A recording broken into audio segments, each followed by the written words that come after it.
Alright guys, in this video I really want to make a strong case ultimately, and bear with me because this is going to be a little bit of a longer video. I recorded the entire thing and now I'm just recording the intro to kind of sum up what I'm going to cover in this video. Basically, there is so much symmetry between this bear market and the bear market, the last one that we saw starting at the end of 2013. It is insanely symmetrical. Not only the time between the drops to the different levels of support, I mean, that's really what I'm going to go through. The time frames, the exact percentages as well. And good news, guys, based on this, again, I don't think these things are ever exact.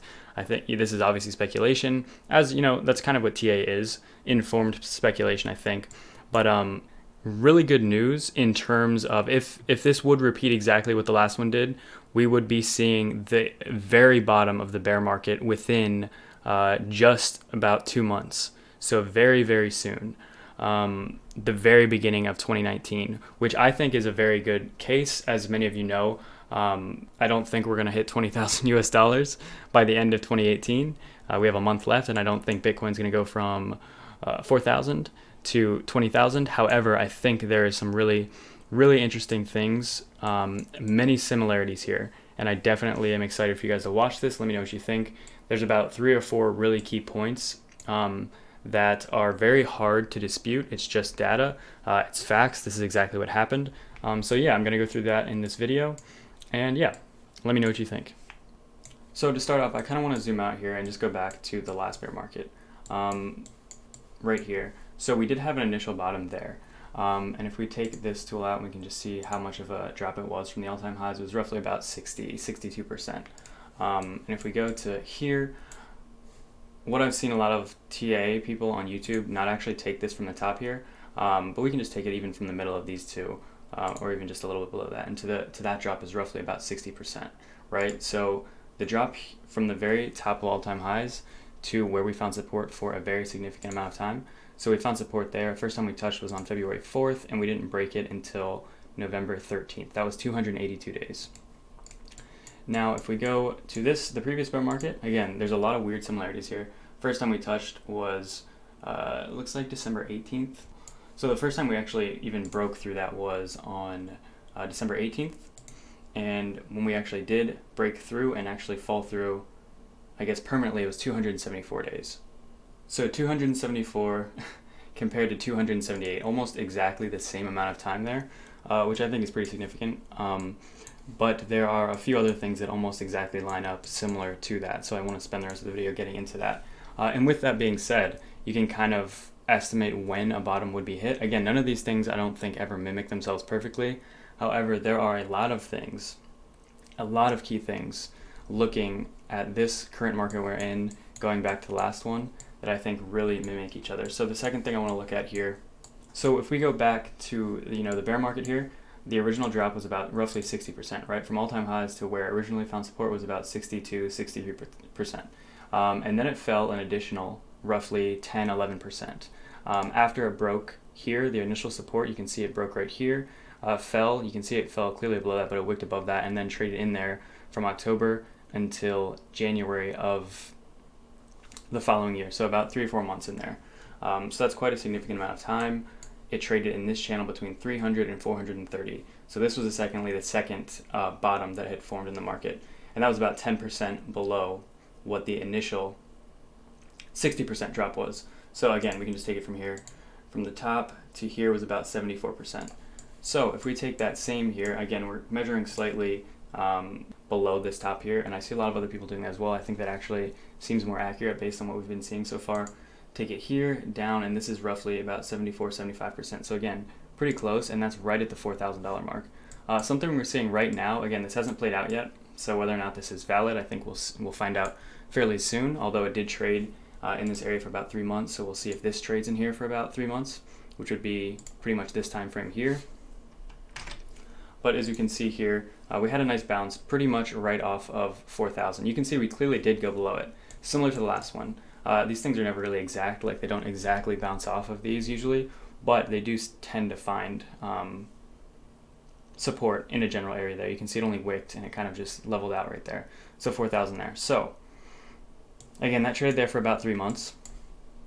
if we go back to this one, what happened next? Well, after those 3 months, it tested that support again at 300, which held for about 3-4 months, and then it broke.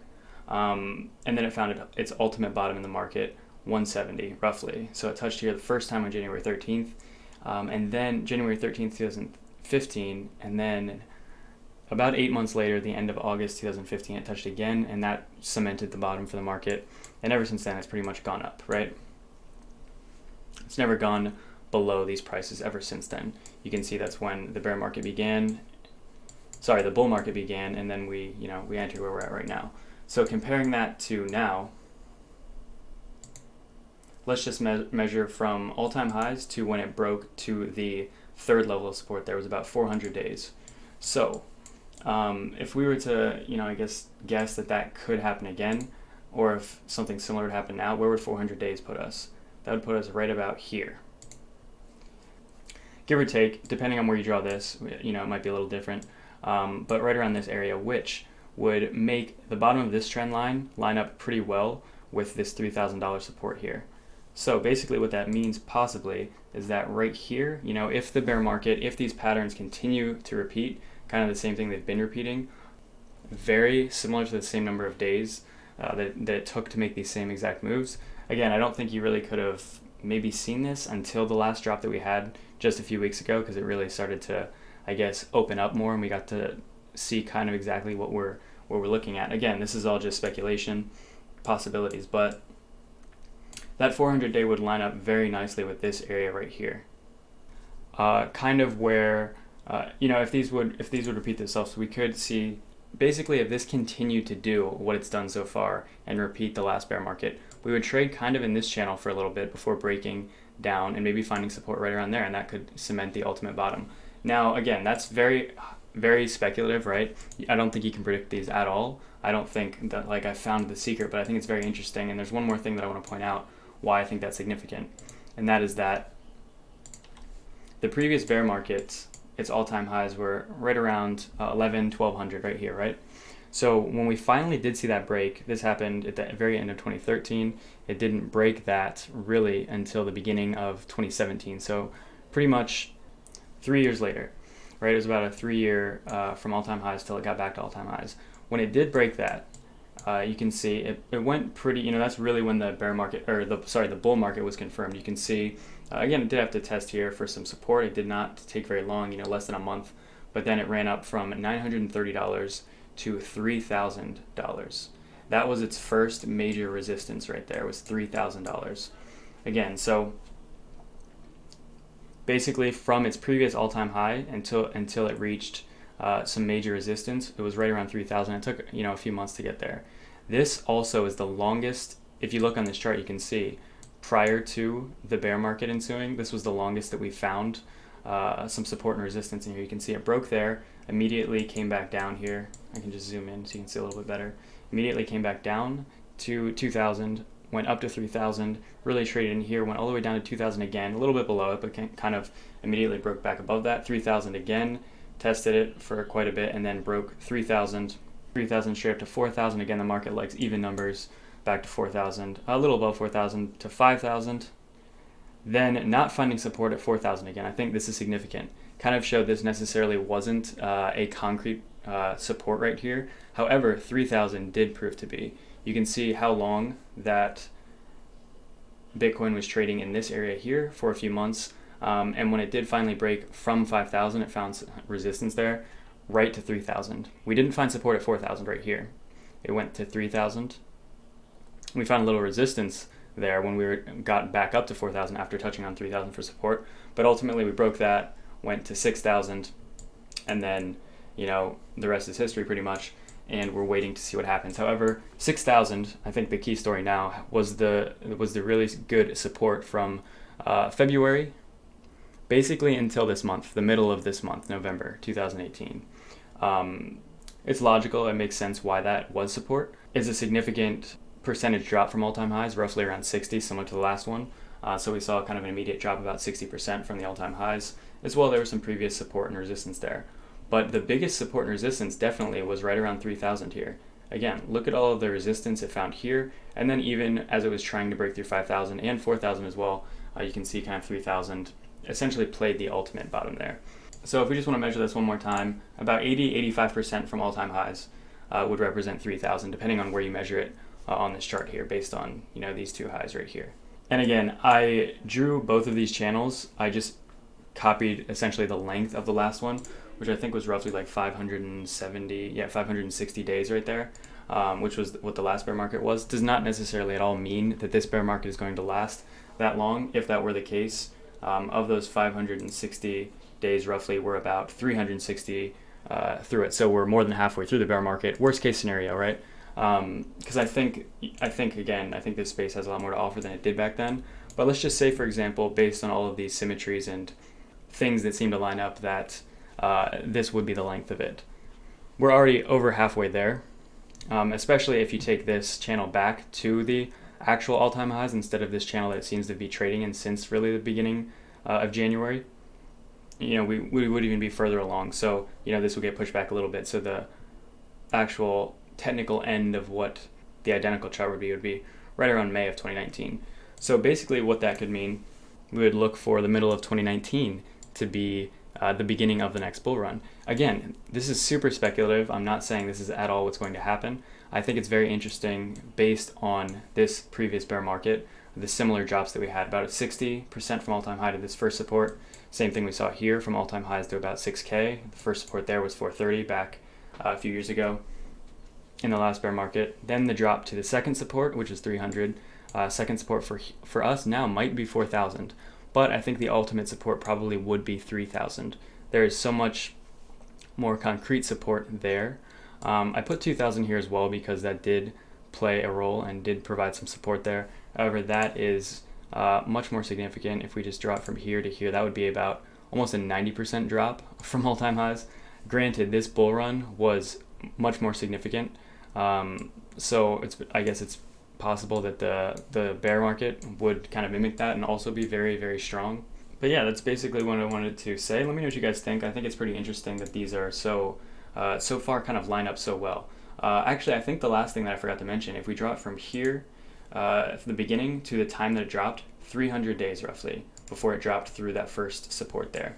If we go here from the all-time highs to the time it dropped, roughly 330, and remember I'm kind of drawing it from here instead because this seems to be the channel more. Again, I don't think these things are always exact, but from where I started the channel here, I think it actually comes out to right around 300 days. Yeah, 306 days before it dropped. So even if we take it from there, which is not necessarily even cherry picking, that's still incredibly close, 330 days compared to 300 days. But if we take it from this actual channel, it actually is 300 days exactly. Pretty much exactly the same that it traded on that first support before breaking down to the second support, which I think is very interesting. I want to know if you guys have thoughts on that. Have other people mention anything about this? Do other people think this is the case? Again, I really don't think, I wouldn't think these things are completely predictable. I just think it's very interesting that from the very start of the decline, the start of this bear market, to the first drop was roughly 300 days, which is identical to the first bear market. Very start here to the first drop below support, 300 days. Not only that, it was roughly 60% from the all-time highs. Again, roughly 60% to this support here. So from the all-time high of around 1,200 to 430 is about a 60% drop. And then from all-time high around 20,000 to 6,000, about, again, a 60% drop. And again, we can just pull this out here. You can see right around 68, but again, like I said, I'm drawing it from this channel right here. If we do it that way, yeah, that comes to about 60%. And if we do it here, because you can see this channel was kind of more of a channel, this actually did trade along these lines. You can see that what we've been seeing lately, we're not trading. I can just draw it here so you can see it. We're not trading this high. We never bounced back to 16,000 and then a month or two later 12,000. That's not the channel we were trading in. This is more of the channel we're trading in. So that's what I'm basing it on. So the fact that it took roughly 300 days from all-time highs to drop below to the second support, same exact thing happened in the last bear market. From all-time highs to drop below to second support was roughly 300 days. And then we can just measure here. And again, that was a 60% drop, and then an additional 10%, so from 60 here, an additional 10% roughly, 10 or 11%, and then we trade it in there for, let's measure this, September 15th to January 4th, so about 3 months. So what would that look like here? If this is considered the first drop, potentially started here, been trading in there, let's put it 90 days, it would look something like that. So let me just bring that down, something like that. And it traded in that channel for about 90 days again before it broke to its third and final support. Now if that similar thing would happen here, we would see a trade kind of in this channel. Let me zoom in so you can just get a better picture of this. Again, this is very speculative. I'm just trying to line these up. Trade in this for a little bit before breaking 4,000 and maybe going to the ultimate support of 3,000. Again, I do think 3,000 is a much more solid support than 4,000. 4,000 was support. However, you can see even back at the end of August 2017, it did not find support at 4,000. You can see it clearly broke. If we can zoom in here, it clearly broke to 3,000. And again, 3,000 is obviously, you can see why this would be better support. You can see it traded in here for multiple months. And initially, that's where it found the resistance again after it broke from the last bear market. Here are the all-time highs of the last bear market. You can just look over my screen, roughly right about here. As soon as it broke that, found some resistance again, broke down, but then immediately ran up to 3,000. So I do think 3,000 is a much more solid support. Ultimately, I do think that 3,000 could be support, and that's, or could be the ultimate bottom, and that's kind of the case I'm making for it. And the reason I put 3,000 as well. So another reason I think this is significant, if you draw from here we get about 60 right here, another 10% is down to 4,000, and another 10% roughly about 77. And again, depending on where you draw it, I'm drawing it here at the top of the channel. I think it becomes more accurate if you kind of draw it in between the beginning of this channel and the all-time high, so roughly right around here. That gives you exactly 60, exactly 70, 74-ish, and then 80. So we're looking for 60, 74, and 80% drops on this one back in the previous bear market. So we have our 60 right here, about 62. Then we have a 74, again, very, very close to that second one. And then the third being right about 85%. So yeah, if we take from all-time highs to 85% down from there you have it, 3,000. So that lines up all very well. And so far, I don't think this is something, it would be hard to notice this before the last drop, but I definitely think because of the last drop, this pattern becomes more relevant and possible. Again, I don't think these things can play out exactly the same as previous ones, but it is eerie the amount of time that this traded from all-time highs above its first support before breaking, literally almost exactly the same amount of time to the day before it dropped. And we seem to be finding some support at 4K, but I don't think 4K is the ultimate bottom. I think 3K would be a more concrete bottom there. But there is good news in that as well, and I do think that the good news there is that we are towards the end of it. I don't necessarily think it'll be quite as long. It doesn't have to be exact. But you can see the time it touched the very bottom, the first time, here we go, January 15th, from the beginning of the bear market to the time it touched was about 411 days. So let's just for fun take that and do the same thing here. We'll go 411 days here before it hit that third bottom there. So what would that put us? Right at the end of January 2019. That's very close. So could we see something where we trade in here sideways for a little bit and then plummet to here? It does look logical. It does look like something that would happen. It looks rational enough in this market. I really don't think, something I don't think that looks very rational is anything like this, any upward momentum. Again, we just got out of a bull market about a year ago, and that bull market lasted for quite a long amount of time. It really did start at the end of this pattern here. As soon as it cemented that bottom there at the end of August, or at the middle of August 2015, pretty much upward momentum carried it all the way to the end of 2017. Now, we have downward momentum, and that's very strong, I think. I think there are some really good things coming out, and again, I think that's why this might be a little bit accelerated or a little bit different than the last one. But I do think there's some key points that I touched on in this video that make a strong case, or at least show some very strong identical data and time frames of the last bear market, which to me I think is valid enough to take a look at. Interesting as well. Again, if we just zoom out, you can take a look at both of these, and yeah, let me know what you think.